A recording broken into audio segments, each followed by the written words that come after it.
utaingia tu kwenye mtego wangu. Ili trela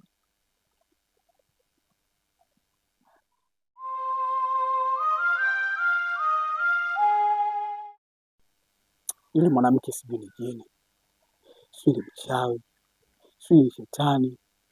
Yaani sileta ni mwingia katika kundi gani ndugu yangu. Huwezi amini. Kanivulia nguo. Yaani nimeona uchi wake. Nimeona sehemu ambayo kakaangu anapatia starehe. Sielewi nijiweke katika fungu gani, sielewi nimwite nani. Alafu hata bila aibu. Eti anataka nini kimapenzi. Kaka, mimi mpaka naona pale nyumbani ni hame. Niondoke, nini nikajichimbie sehemu. Nimwacha akae peke yake pale. Huenda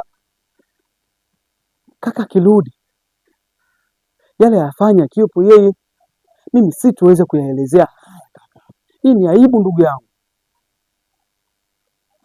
Yaani sasa hii hatua ambayo alofikia shemeji na hatua uliofikia wewe si nzuri kabisa, ni mbaya. Na mimi sikushauri uwe mpole, kwa sababu inaweza katokea siku mpo ndani na vipi kaka yako akija amekukuta, unakuwaje mpole bro? Wewe, yaani katika kitu ambacho Maki siwezi kukifanya, kudeti na shemeji yangu. Yule atafanya mitego yake yote mwanangu, mimi si, yaani lazima nipindue kaka. Huyo mtego leo alionichezea,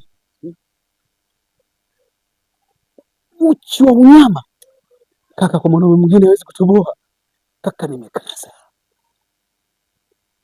Maki bisusa kaka, siwezi nimekula nyama ambayo amekula kaka yangu. Ninachokiwaza pale mimi niondoke kaka, nataka nikimbie.